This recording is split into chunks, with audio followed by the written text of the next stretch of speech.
的利益，尤其当伊甲新的人熟悉时，伊通常拢会先做一道防护墙，伊会先想来保护家己。所以呢，这种自我的人生观呢，互伊伫不知不觉的中间，会有自我做中心。自我做中心的人，伊讲究的，就是利益。伊好敬士大人，其实是一种的手段。伊认为讲，我安尼做，我毋茫讲，我会当对我的士大人理所当然，我会当得到我应该所得到的。所以，伊伫即个所在，才会甲伊的士大人讲，阿爸，你也毋捌互我一只山羊啊！一只山羊啊，因老爸也毋捌互伊。所以，咱看起即个大囝，其实你若斟酌，甲伊深入甲伊分析，伊好敬，只不过是一种的手段。但是，伫咱今仔日台湾的社会，确实侪当我咧准备即个讲道片的时，我心内就有迄个真大的迷失甲艰苦伫迄个中间。尤其我搁看另外一本的参考册，迄本事实讲伊毋是参考册，伊是一本灵修的册。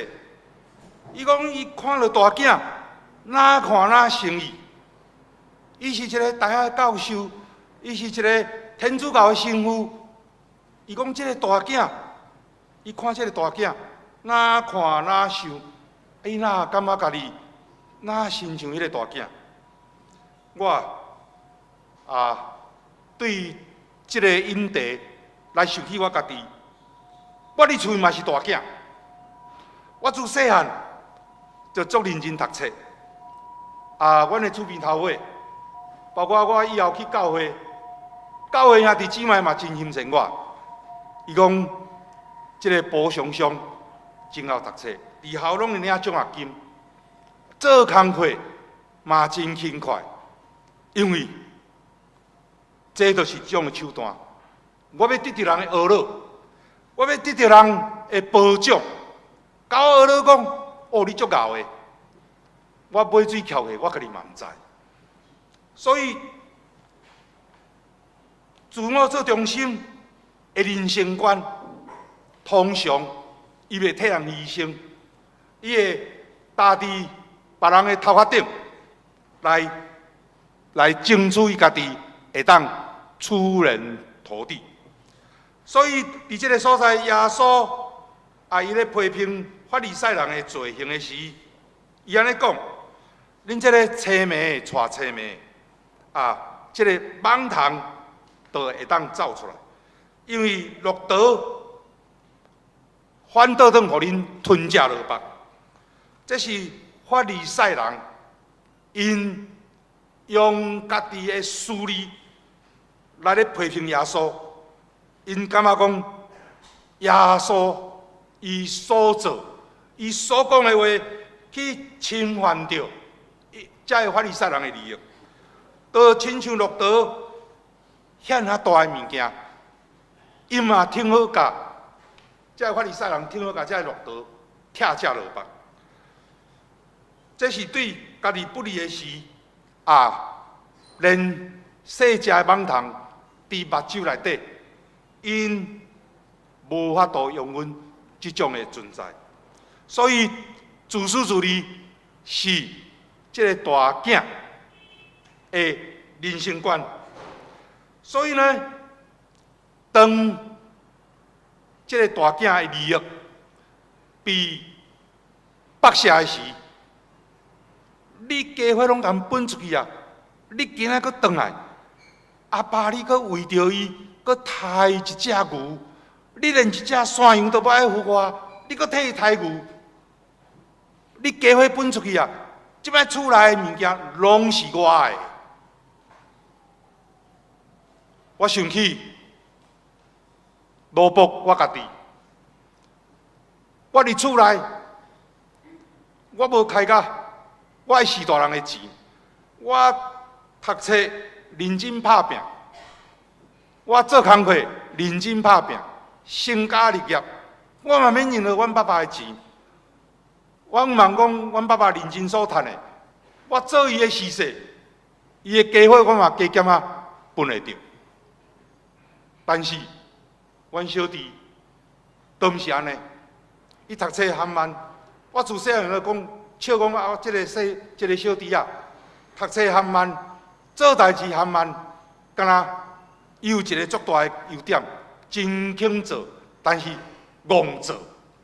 我时常会甲笑讲你戆做，戆拄拄，敢若遐开钱，甚至。伊即摆伫环保局咧上班，咧做即个清洁工，迄个环保工。伊伫环保局上班，却染上着即个铅毒签即个大家乐六合彩的歹习惯，所以呢，伊时常甲钱开甲落地啊，拢地磅子，无半项。有时佫欠孝，爱佫倒来家厝，甲阮爸爸讹钱。我时常会甲念讲，你是安那钱硬摕遐济，摕甲老爸拢无钱，通好生活。因为阮爸是真够趁钱，我知影伊在生时钱趁袂少，但是，互我的弟弟。搁我另外一个亲戚，甲伊开袂少钱，所以到尾站的时，伊捌甲我讲，阿勇啊，你一个月爱搁摕3000块转来有吧？因为阮爸身躯经济真好，所以我伫较早平常时毋免逐个月摕生活费转去互伊，因为伊比我较好过，所以我嘛算真有福气、真幸福的人。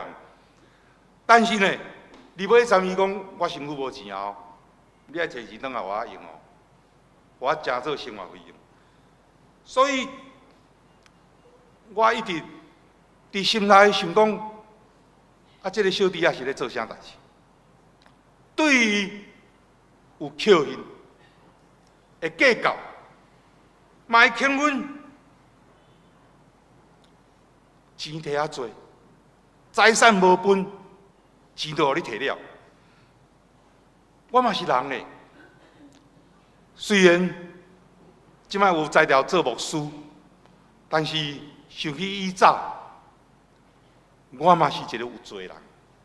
因为咱每一个人，我相信咱拢爱钱爱财，毋茫讲咱的生活会当好过，尤其若结婚后。想法会无共款，所以呢，这个大囝伊的特点充满着嫉妒的孝心。其实耶稣咧甲恁讲，这你毋是干那孝心，你孝心甲杀人无啥物两样。所以呢，咱会看出。这个大囝，伊毋是一个无罪人。虽然这个大囝，咱咧查经的时，咱咧看，伊真乖巧，伊按照因犹太人的教导，嘛亲像咱中国、咱台湾的教育同款，只要你听话、顺从、顺服，是大人长辈甲你讲啥，你照做就对。上班的时，你会晓主管的话，你爱会晓听有，你爱会晓按着他的毛来刷。我相信，大家若把这个美角，咱上班侪人会真好过。不在于讲你的能力是大还是小，所以呢，咱会当看起这个大囝，伊的宗教信仰，就是照犹太人所讲，我只要守律法，无违背老爸，也就是上帝的命令，我就会通得到救。但是，伫新约耶稣时代，咱看去耶稣出来传道理，伊遭受到迄当时的犹太人，也就迄当时的文士、法利赛的教派的教师来甲伊攻击，尤其咱看去保罗伫罗马书。真无情，甲这犹太教讲叫讲，恁将信仰来变成做律法，认为只要遵守律法，无违背律法，就会通来得到救。譬如中的大囝，就是这种典型的法利赛派的大囝，有时。我咧看这个准备这个这个讲道片的时，我看去，我以前完全就亲像这个大囝咧。我认为我对我的士大人我嘛真友好，我对我的顶司、对我的主管，我嘛真顺服。我对朋友表现上，我感觉。我著甲你好就好啊！我相信我著有好的人际关系，遵守着一般世俗的伦理。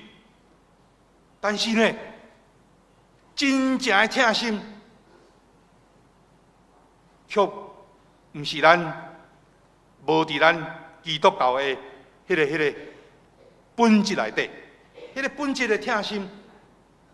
伫大囝的身上看袂到，伊的老爸看到细囝转来，就紧摕衫互穿，寒的嘛，互伊会当来穿好的鞋，佮杀一只肥的牛。这就是伊的老爸有恻隐的心伫迄个中间，所以咱会当看去伫迄当时。耶稣甲上帝慈悲怜悯的迄个观念，带伫即个经文内底。但是伫即个大囝的身上，却看袂到。咱看去伫今仔经文20节，当伊的老爸看到伊对即个大囝充满着怜悯，但是呢？咱注意听哦，但是若这个细囝若拄已经伫外口放荡飞类，转来到厝的时，伊若转来到厝的时，伫远的所在看到伊的兄哥踮伫门口的时，各位兄弟，咱想看觅，这个细囝虽然是一个。迷路的人，伊要倒转来，伊的兄哥，这个大囝，敢会接受呢？有时，咱看去耶稣，搁伫好的撒玛利亚人这个故事内面，伊来提起这个撒玛利亚这个伊看到。路边受伤的人，伊亲自去甲伊扶持，甲伊帮赞，佮甲伊扶高客栈去甲伊医治。但是迄阵的祭司甲利未人看到了安怎？点点对边啊，甲伊说过。我伫更生团契服侍已经今年进入第6年。我甲咱根治牧师同款，拢是2013年来伫咱新德中会，咱桃园区这个所在。我拄来时，完全拢袂晓，慢慢，我嘛认为讲，我是一个乖乖牌的人，我的生活甲即阵的根生弟兄，甲遮的根生人，是伊行伊的独木桥，我过我的独木舟，阮是不相往来，原来是不相往来啦。但是为着要服侍，就要进入遮个更生人的处境。遮个兄弟，因出觉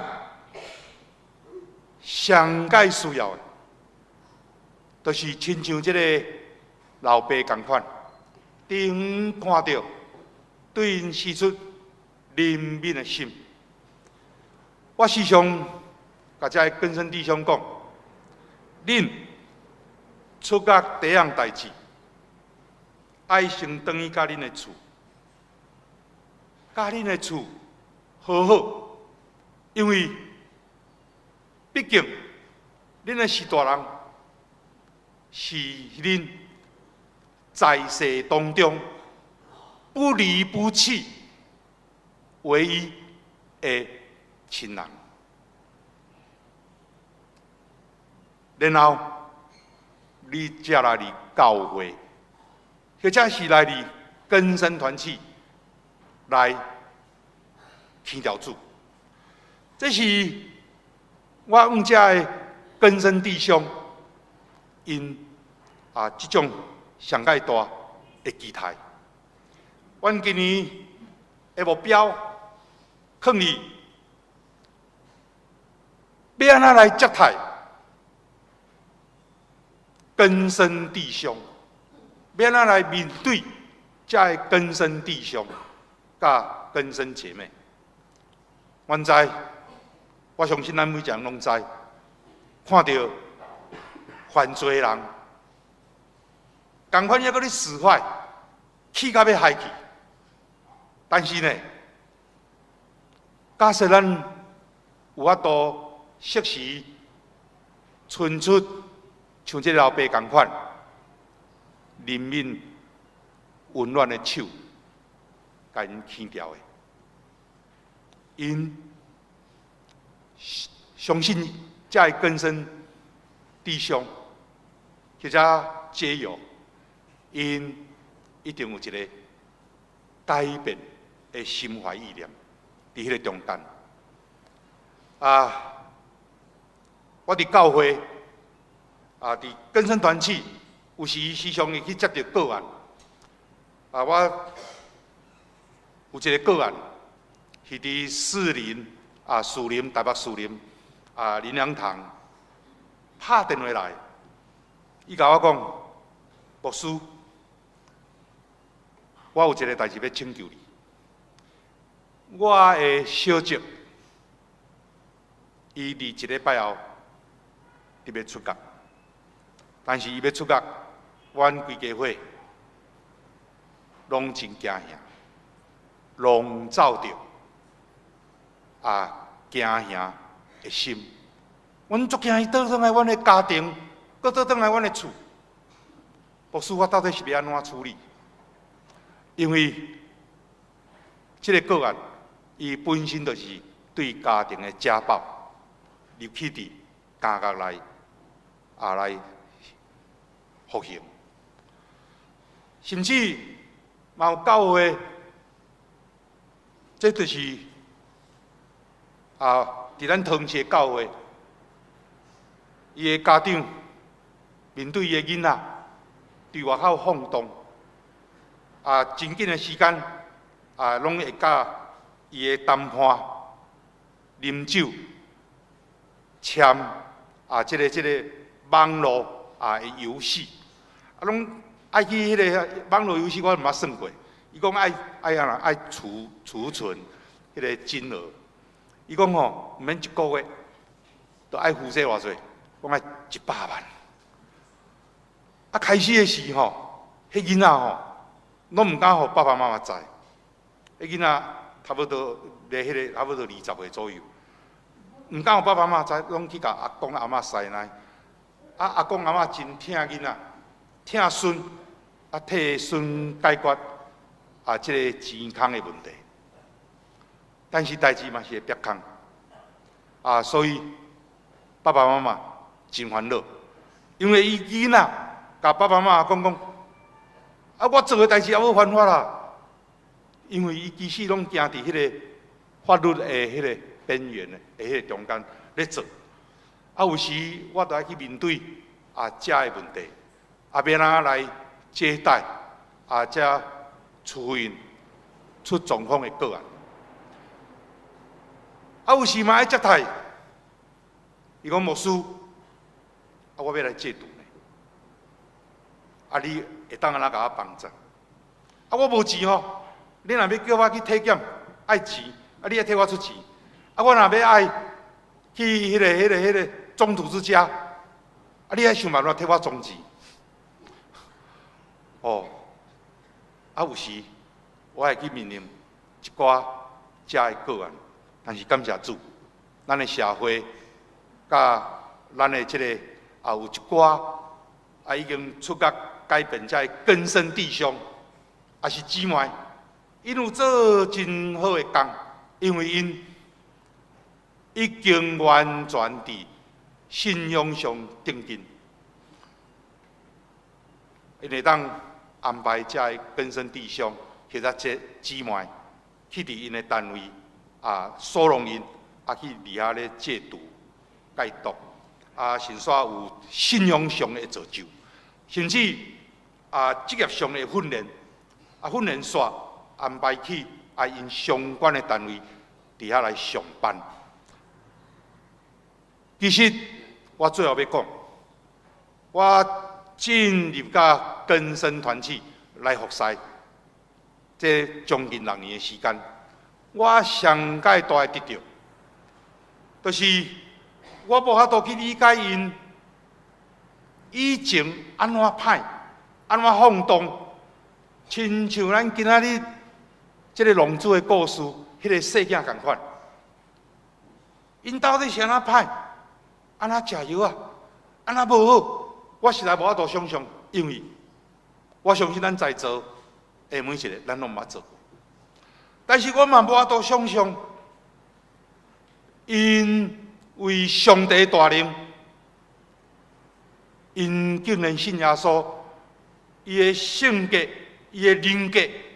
做真大的改变，我每一摆看到这改变的弟兄或者这姊妹，我拢感觉我是真正经历一场的新约，因为伫因的身上，我看到真水的未来，甲真水现在伊，我毋知伊过去。安怎会征服？也求主怜悯我，怜悯我的不足。今仔日，等下有一个姊妹阿姨有来到咱的中间。我先讲，伊本身毋是根生人，伊无坐过家，但是曾经捌做真对落的事。伊捌，我上界钦佩的所在，就是因捌伫众人的面前来讲起伊过去不堪的一面。我感觉，我虽然今仔已经是一个牧师，但是当我徛伫台顶，要讲我亲像这个大囝呢，坦白讲，我需要真大的勇气伫迄个中间。咱三个后头来感谢。天父上帝，阮感谢你，你是一个慈悲怜悯的天父，你总是怜悯世间人，因为原知世间人每一个人是有罪，但是你犹然是听我，恳求你，甲慈悲怜悯的心，对老的、甲少年的、甲每一个有信耶稣、无信耶稣的人，拢会晓去怜悯人，阮会晓学习，会晓帮助人，来学乐人、祝福人，互每一个人拢会当成做你的儿女。感谢，靠耶稣基督的名求，阿门。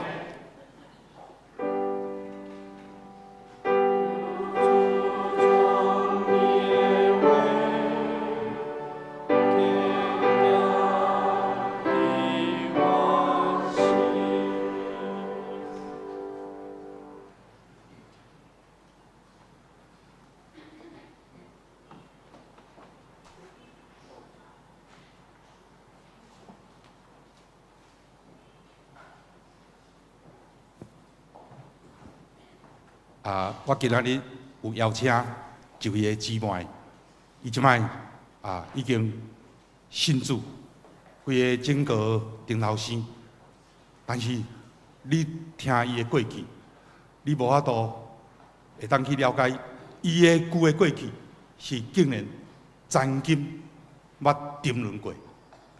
等下咱所吟的诗，咱会当真清晰去感受讲美好的人。就爱倒转，咱请伊来做见证。伊叫刘玉莹，姓刘，伊是一个客家的一个小姐。你嘛会当用国语讲无要紧，可能华语会较顺。谢谢牧师，各位弟兄姐妹平安。平安。好，15分钟。我看一下，现在10点48分拍摄我可能要讲国语我台语看到无啥认定啦不过还是祝大家新年快乐，平安喜乐，在新的一年里面能够见证我们的信仰，传扬我们的基督，活出我们自己生命的那个神在我们的荣耀。我很感谢神今天能够有这个机会，应该大家都听得懂国语了我很高兴今天能够有这个机会透过陈牧师的邀请来到这里。那平常我们都是在更生团契有一些服事。那像陈牧师说的，我并没有入过监，但是我自己曾经吸过毒。那在这个吸毒当中呢，经历神的大能。那我今天有2节的经文要跟大家分享。第一节在罗马书第7章18到19节。我也知道在我里面，就是我肉体之中没有良善。因为立志为善由得我，只是行出来由不得我。故此，我所愿意的善，我反不做；我所不愿意的恶，我倒去做。那另外一节经文在马太福音7章第8节。因为凡祈求的就得着，寻找的就寻见，叩门的就给他开门。这2节经文是我以下要分享的见证里面非常重要的。那我自己经历到，我一天到晚立志行善，可是完全做不到，因为在我们里面呢有一个罪，有一个恶在里面拉扯。纵使我知道这个事情是对的，我想要去做，偏偏做不到。明明知道这个是不对的，不能做，但是偏偏去做。可是有个好消息，马太福音第7章8节，凡祈求就得着，寻找的就寻见，叩门的就给他开门。愿各位弟兄姐妹，我们大家深深的记得，神在等着我们跟他叩门，神在等着我们跟他寻找，神在等着我们跟他祈求，因为他要把那个很美好的生命要赏赐给我们。我从小是个基督徒，我从小是个客家人。我在客家村长大，我在新竹的竹东长大。那在客家人的一个，我想是很传统的。我是家里的老大，我跟我妈妈才差17岁，我妈妈18岁就生了我。那所以当他在生我的时候，他自己也是个孩子。那他连续就生了4个小孩，那我跟我最小的弟弟差了7岁，我底下有一个妹妹，有2个弟弟。那我从小呢，就第一个感觉就是，我大概不是我妈亲生的。为什么？因为一天到晚被打，妈妈没有爱心，我感受不到爱。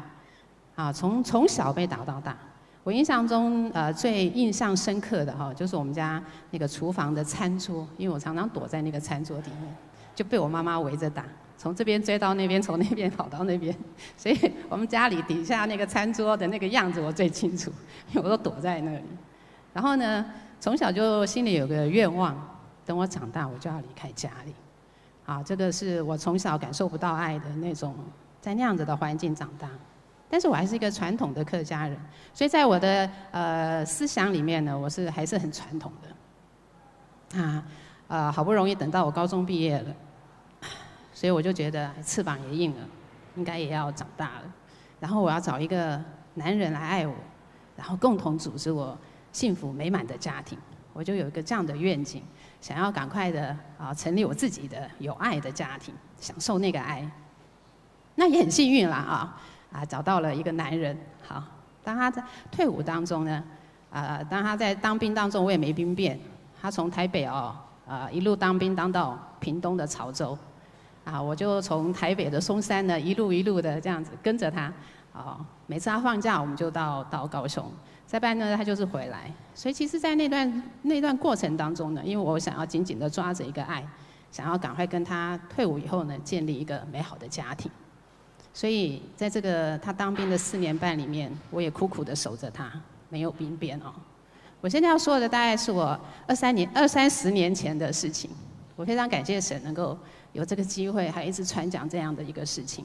每次传讲这些事情的时候，我觉得我再一次提醒我自己，我对每件事情都很感恩。我能活着，我都很感恩，因为我真的是一个曾经要死的人，也死过的人，但是神把我救回来。那很多害怕的，很多要争取的，每当我想起来，我感谢陈牧师每次邀请我，我就觉得我们每次在软弱的时候来做见证，再次的激励我自己。我是那个曾经已经要死的人，我曾经是那个没有生命的人，我现在的生命交在神的手里，我还有什么好怕的呢？我还有什么好争的呢？所以我一切感谢都归给神。后来呢，等他我这个心目中的男人退伍了以后，我们很快的就同居在一起，想要组织一个属于自己的家庭，自己想象中的那种很美满的家庭，所以我们就同居在一起。然后有一天他有一个很好的朋友，高中时候的好朋友来找他，在找他的当中呢，2个人都到厕所去滴滴嘟嘟，不知道在干什么。我只是觉得很疑惑，为什么2个男人可以在厕所里面躲了半个小时？我不会想太多我就觉得很奇怪。但是后来第2次来了，第3次又来，同样的状况，同样的发生。后来发现他们在里面吸毒，吸安非他命。我觉得很惊讶，对我的一个很传统的一个思想里面，我觉得这个事情怎么会临到我身边这个男人？但是这是我苦苦等待，想要进入那个美满家庭的这个人。我不会放弃，我根本也离不开他，因为我跟他那时候在一起已经7、8年了吧。从高中毕业之后就在一起，一直到他退伍回来。发生这样的事情很震惊，可是我能做什么？我什么也不能做，我只有任由环境来摆布我。我离不开他，我也改变不了他，我甚至改变不了自己，我甚至想要离开都做不到。后来呢，连我自己都吸毒了，因为环境是这样，我没有那个能力走出这样的环境。吸毒之后呢，我跟他一起堕落，工作也没了，生活呢日夜颠倒，人不像人，鬼不像鬼，家人、朋友慢慢的也都没有了。朋友不会接我的电话，家人接电话也是敷衍。为什么？因为我们就是个就是个麻烦，人人看了就害怕的麻烦。不要说别人，我觉得我自己，我都没办法接受我自己。我怎么会变成这样？我为什么会变这样？我不是一个是非分明的人吗？我不是一个很传统的人吗？我不是知道这个是罪吗？这是错吗？为什么我自己会搞到这样？我没办法原谅自己，我更不能接受自己，我没办法面对我自己。所以我记得我有一次在这样的日子里，3天过1天，1天过3天的日子，有读息的时候呢，1天可以当3天用；没有读息的时候，3天像1天呢，睡了3天，可是好像只睡了1天。我觉得我非常的痛苦，我改变不了任何，我无法动弹。我常常告诉我自己，这是最后一口，这是最后一口，最后一口啦，我不要再吸了。可是，是不是最后一口？没完没了，没完没了。那样子日子侵蚀着我，把我的身心灵都击垮了。我觉得我就像这样进入到那个泥沼里，完全不能动弹，完全不能动弹。我对自己无能为力。我知道这个是错的，可是我偏偏去做。我知道不该吸毒，可是我偏偏一直吸。我告诉自己不要再吸了，但是我做不到。所以有一次我记得很清楚，我从楼上走到楼下，走到家里的那个住的地方的对面有一家药房，常常跟他买安眠药。我那一次跟那个老板讲，你不要每次都只有5颗10颗卖给我，你干脆就1整瓶卖给我好了。那老板不疑有他，因为我是他的老主顾，他卖了给我1瓶。出了那个药房，我打开了那个药罐子，1颗接着1颗吞到我的肚子里。我昏迷了7天，这7天发生了什么事我都不知道，但是还是没有死。我甚至还想过要割腕自杀，我抱过瓦斯桶，我想要结束我的生命，但是还是没有死，拖着一个残累，拖着一个躯壳而已，每天在过日子。我不知道我未来如何，直到有一天发生了一件很奇妙的事情，我在不可能的状况之下怀孕了。我就觉得奇怪了，怎么会怀孕？结果呢，这个消息传到这个孩子的奶奶的耳朵里，她就来看望我。她就说：“你真的怀孕了吗？”我说：“真的啊。”她叫我把衣服拉起来给她确定，我就把衣服拉起来，因为我们吸毒的人都很喜欢说谎。她就我把衣服拉起来，她确定我怀孕了。她就告诉我一句话：“我在去年12月受洗了。”我说：“真的吗？”她说：“是啊。我受洗的时候呢，弟兄姐妹跟我说，你可以跟上帝要一个礼物，因为你是出生儿，你还在蜜月期。他说上帝一定会给你一份美好的礼物。他说我就跟上帝祷告，我要那个儿子跟他的女朋友2个不成才的这2个人，他们赶快有下一代，我要赶快抱孙子。他们2个人荒唐没关系，但是他们家要留后，而且他希望说要一个孙子。”他就跟上帝这样祷告，然后他就跟我说，没想到我真的怀孕了。我在那个非常不可能怀孕的状况之下怀孕，纵使知道怀孕，我想应该一般人也不会要生，但是他带着我去教会。我在第2个礼拜，他送了我一本圣经，这个孩子的奶奶带着我去教会。我到了教会，那是一般的一个很普通的教会，里面是70、80岁的老人家居多。我看着他们唱诗，看着他们手舞足蹈，他们好喜乐，那个生命是我羡慕的。我心里想，70、80岁还有什么好高兴的啊？为什么还能这么喜乐啊？但是这个生命深深影响我，深深的吸引我。我在进入那个教会聚会的第1天，我就决志祷告，我就愿意来相信这位奇妙的神。我也真的需要。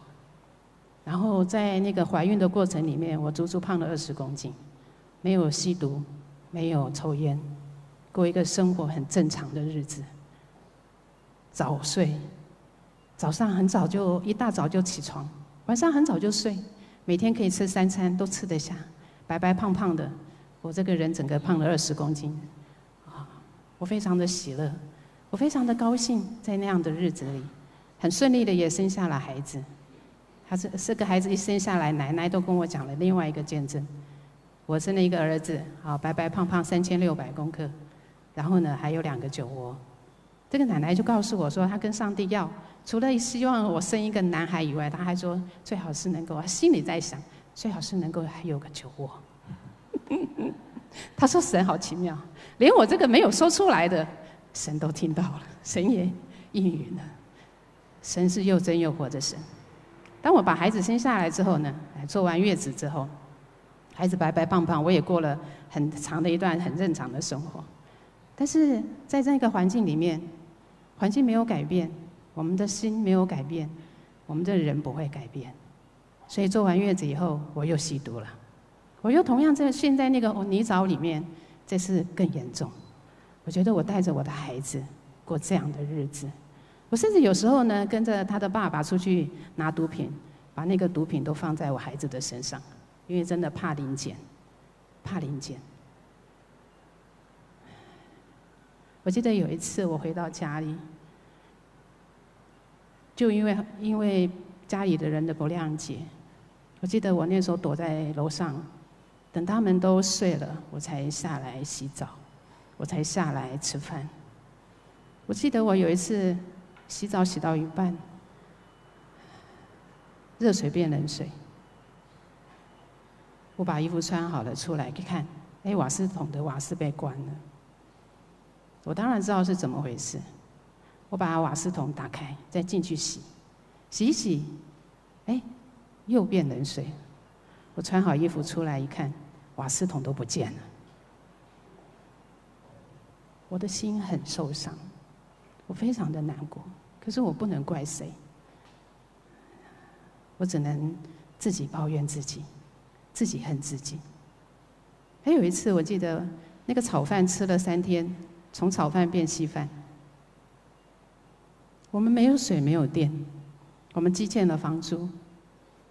还有一次更严重，没有电的状况之下，我们就点蜡烛，放在那个厕所的那个架毛巾的台子上面，然后那个蜡油一直滴到那个毛巾里。当那个蜡烛整个洗掉以后，毛巾却起火了，哇，一发不可收拾。可是我们在深睡中。我们在睡觉中根本就没有警觉，我真的感谢神，他把我们叫醒。当我醒来以后，我发现我们一家3口整个脸都是黑的，连鼻孔里全部都是黑的，黑的那个炭。从那一次以后，我有一个很深的自责，我这个做妈妈的怎么给我的孩子过这样的日子？我立志，我要有一个不一样的生活。我立志，我要带着我的孩子过一个有衣有食的生活。我早上可以起床，晚上可以睡觉的日子，那是我最大的愿望。听起来很简单，可是那个时候是我最大的愿望。我觉得那个遥不可及，真的遥不可及。所以我就想到我的上帝。最后跪下来祷告，这个时候跟神认罪悔改，想起当初上帝怎么样眷顾我，想起当初上帝怎么吸引我，想起那个当初70、80岁的老人家如何的喜乐，我跪下来祷告，我每一天认罪悔改，每一天跪在那里祷告，每一天流泪，为我自己的罪认罪悔改。跟上帝祈求，求神来拯救我，拯救我，拯救我。只有神啊，唯有你，我什么都没有了，我真的只有你，我连自己的孩子都照顾不了。其实很奇妙的事情发生，在我祷告大概半年之后，我每一天都这样祷告，每天跪在沙发前认罪流泪祷告，相信神他会拯救我。跟神呼天喊地，不断的祷告，祈求的就寻见，寻找的就寻见，祈求的就得着，叩门的神就为我们开门。有一天，那个房东的妈妈突然来找我们，她告诉我：“某某太太，你们已经8个月的房租没有缴了。”我只有低着头，我什么也不能说。这个房东太太，她的妈妈告诉我一件好消息。她说：“某某太太，你以后我这样子好了，你这个8个月的房租不要缴了。”哇，是不是好消息？是哈。接着她带来一个坏消息，不过你们3天之内麻烦你们搬家。不过感谢神，这个坏消息却是一个天大的好消息。我身上那时候只有3块钱，带着我的儿子，家里断水断电，我只有3块钱，3个铜板，3块钱，我只有跪下来祷告：神啊，我要去哪里？神啊，我要怎么办？这时候我的脑袋瓜想到一个人，猜得到是谁吗？我的爸爸。在我吸毒的时候，只有我的爸爸接纳我，没有任何一个人接纳我。我爸爸常常拿钱给我，我去找他，我没有钱吃饭，没有钱吸毒，他都会给我钱，带着2个很不舍的眼光看着我。我知道那个是爱，可是他也无能为力。所以当我祷告的时候，我就想到我的爸爸，他现在已经在天上。我就打电话，我就到楼下的公用电话打电话给我的爸爸。我告诉我的爸爸，我想回家。我知道那是不可能的，因为家里人根本就不可能接纳我。但是很奇妙的，我的爸爸把电话交给我的弟弟。我的弟弟更不可能接纳我，但是我弟弟却跟我说：“你把衣服收拾好，我马上来接你。”奇妙吧？接着我就回到家里，我的弟弟他们来接我。我回到家里，但是家里不可能有地方让我睡。我的爸爸跟我讲：“你来跟我睡。”我在我爸爸的房间铺了地板，铺了硬纸板，底上再铺一些小棉被，我就跟我儿子睡在那里。我的心里充满了平安，充满了喜乐。从此以后，没有那个最后一口了。从此以后，有衣有食。从此以后，我早上可以起床，晚上可以睡觉。我非常感谢神。但是我身上只有3块钱，打了电话剩下1块钱。神更奇妙，让我在那个月发票中了12张。12张，各位弟兄姐妹，12张，12张，不是1张，不是2张，12张。神让我很清楚的知道，他喂养我们，他供应我们，他听我们的祷告，他知道我们的需求，他不会撇下我们不管的。只要我们向他祈求，就一定会得着。向他叩门，他一定会为我们开门。我有了那12张的发票，我跟我弟媳换了2400块，买了奶粉，买了尿片。每个月我跟我的弟媳一起做手工。我这个弟媳本来是完全不接纳我的那个关瓦斯的人，可是他却会跟我讲：“你来跟我做手工，你今天做200，我给你200；你做300，我给你300。”我如此在家里度过了平静的一段时间。我把一切感谢都归给神，神让我有衣有食，神让我从那个泥沼里面，那个罪人，被他从那个粪坑里面把我救回来。我非常的感恩，虽然是20-30年前的事情，但是每每讲到，我的心不住的感谢神。虽然我没有进过监狱，但是我觉得我自己也像个更生人一样。我觉得我很感恩能够在这里服侍，更感恩神能够使用每一次我的见证，与各位弟兄姐妹分享，来见证神的荣耀与美好。谢谢各位，这是我以上的分享，把荣耀、颂赞、感谢、赞美都归给我们在天上的那位主。谢谢各位。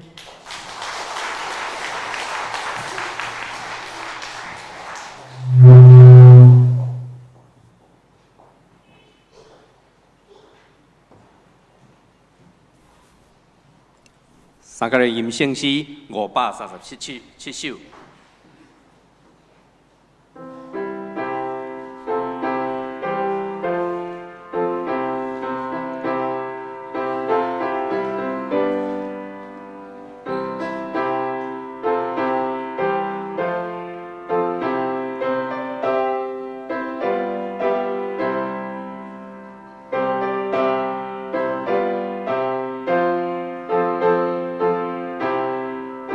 请起立，吟全首。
谢请坐，这时要来奉献，咱请老泰山执事甲陈碧妍执事来书献。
啊，这请起立，咱要来吟奉献的诗。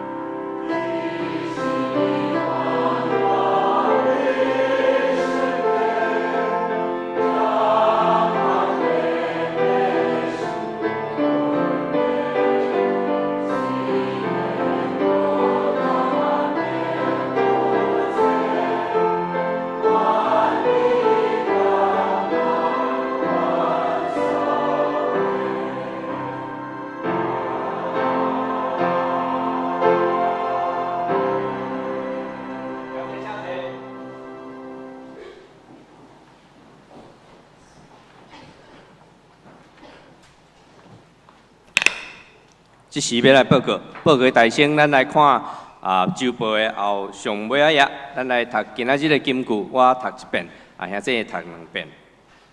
老爸就对伊讲：囝，你常常甲我伫地，记我所有的拢是你的。若是你即个小弟死有过我，失落有过得着，咱应该着欢喜快乐。路加福音15章31到32节，请。老爸就对伊讲：囝，你常常甲我伫地，记我所有的拢是你的。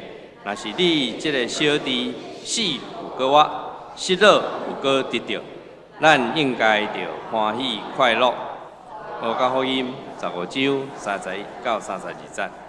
老爸就对伊讲：囝，你常常甲我伫地，记我所有的拢是你的。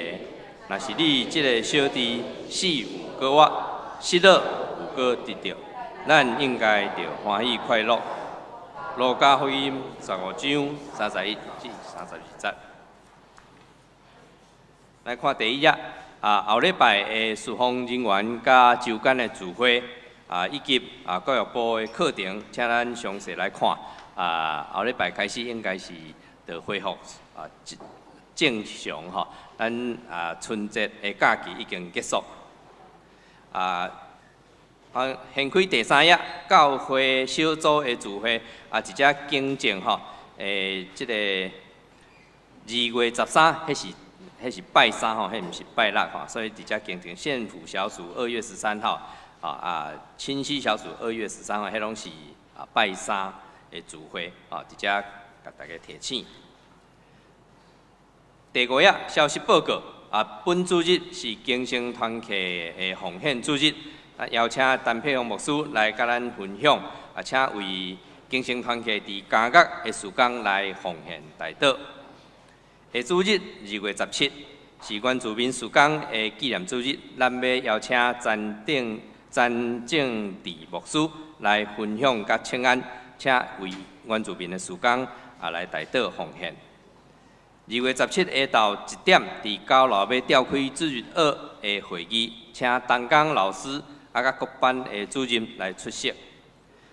咱今仔日有公告会友的名册吼，伫4楼的公布栏，咱请兄弟去注意吼。然后问题也是有需要更正的所在，请办公室也是行政部来更正。教会消息。2月7到2月7，伫拜四到礼拜，伫南投社会营地，有举行日光少年营吼，主题是上帝国的拼图吼，这是由中会青年事工来主办吼，有童工甲学员的体验的活动，咱教会有6名的青年来参与，请为因来祈祷。教育部请有今的审查委员会公告吼。为今仔日开始，咱接受107学年度第1学期奖助学金的申请，到2月24中昼12点要截止。要申请的同学请将恁的相关的资料，包含学校的成绩单影本、申请的表格、刷卡的记录、复习的记录等等，交予各班的老师、主任也是辅导，对这个。办公室这边才来申请吼。2月17，咱的查评班、查经班要伫2月14，对不起吼。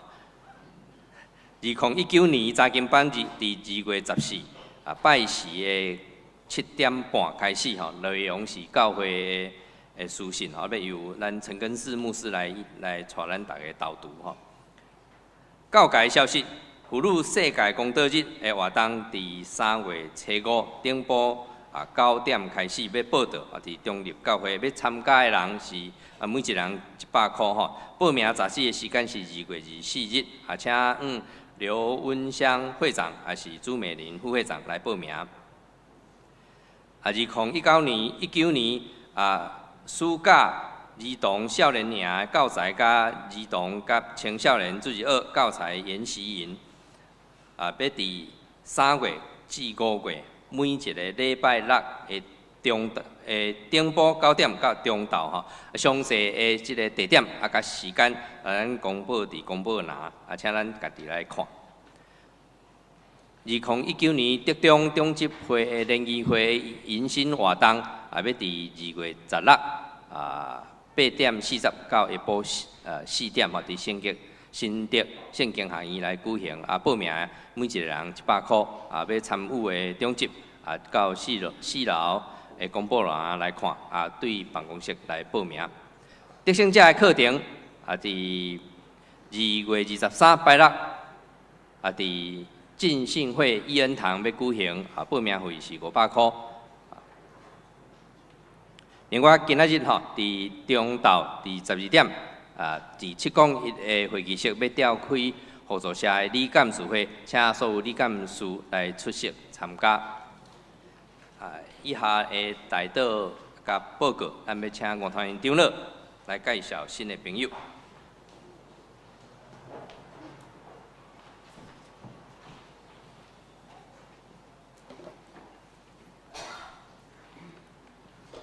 各位兄姐，大家平安。平安。新春恭喜，耶稣听你。新春结束了的第一个礼拜日真欢喜。大家兄姐过来遮共同来敬拜上帝亲近主今仔是迄个京星团契的纪念主日欢迎这个陈伯雄丹牧师甲这个刘玉莹姊妹来到咱教会伫遮分享见证咱即时用普话声来甲因献上感谢。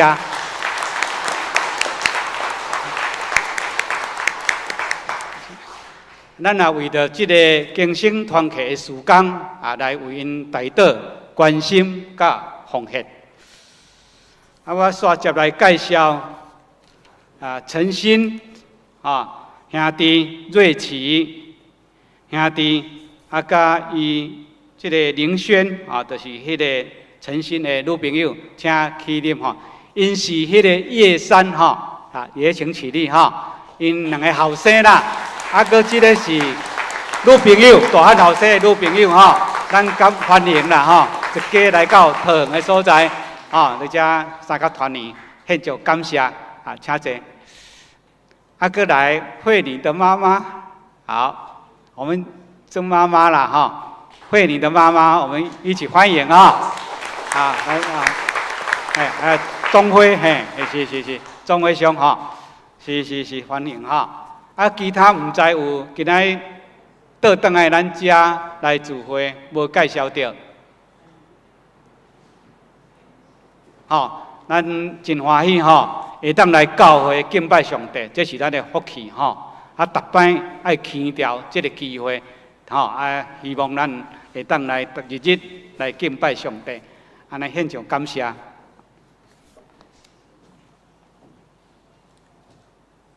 三甲来吟上营399首，上营的诗歌399首，愿上主大仁爱。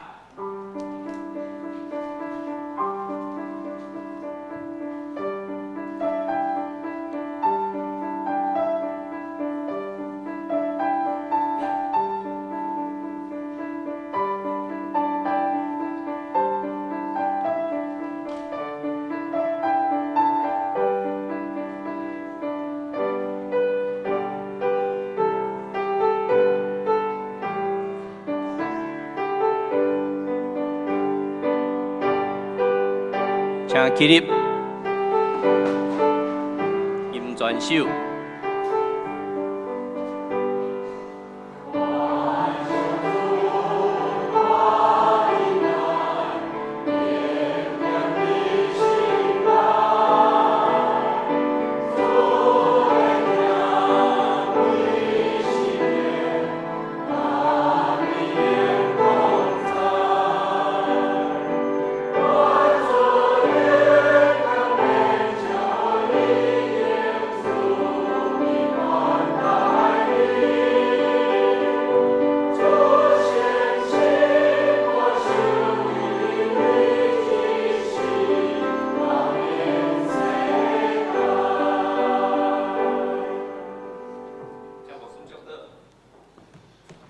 咱来领受对上帝来祝福。愿主耶稣基督的恩典、天父上帝疼痛、圣神的相通，甲在座的每一位兄弟姊妹、三甲弟的，对这时到永世大无尽。阿门。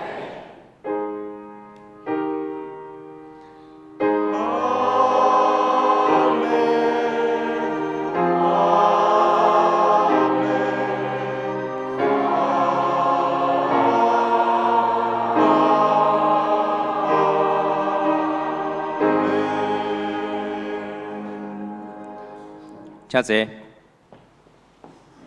祝歌。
灭倒。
咱兄弟姊妹啊，请安吼，咱们来行平安礼，耶稣听你。